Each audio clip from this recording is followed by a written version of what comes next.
தினம் சில சிந்தனைகள் பகுதியை பார்க்கும் முன் அனைவருக்கும் அன்புடன் காலை மாலை வணக்கம். நம் வாழ்க்கை பூஜ்ஜியத்தில் ஆரம்பிக்கிறது.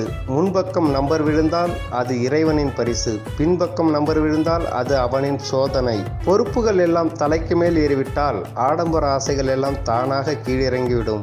சாதி என தமிழில் எழுதினேன், ஜாதி என வடமொழியில் படிக்கிறாய். தமிழில் ஏது ஜாதி? தமிழை சரியாக புரிந்து கொண்டு சாதித்து காட்டு. தன்னை சரி செய்து விட்டுத்தான் அடுத்தவருக்கு அறிவுரை வழங்க வேண்டும் என்ற ஒரு நிலை வந்தால் இங்கு யாரும் யாருக்கும் எந்த அறிவுரையும் சொல்ல முடியாது. இறந்த கணவனின் படத்துக்கு பொட்டு வைப்பதில் தவறில்லை, ஆனால் அதை இறந்தவனின் மனைவியின் நெற்றியிலிருந்து எடுத்து வைக்காதீர்கள். பணத்தையும் பாவத்தையும் சேர்த்து வைக்காதே. யமன் எப்போதும் லஞ்சம் வாங்க மாட்டான்.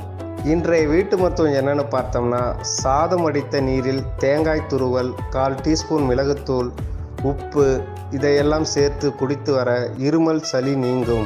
இன்றைய பொது தகவல் என்னன்னு பார்த்தோம்னா, வெற்றிலைக்கு புவிசார் குறியீடு பெற்றுள்ள தமிழக பகுதி சோழவந்தான்.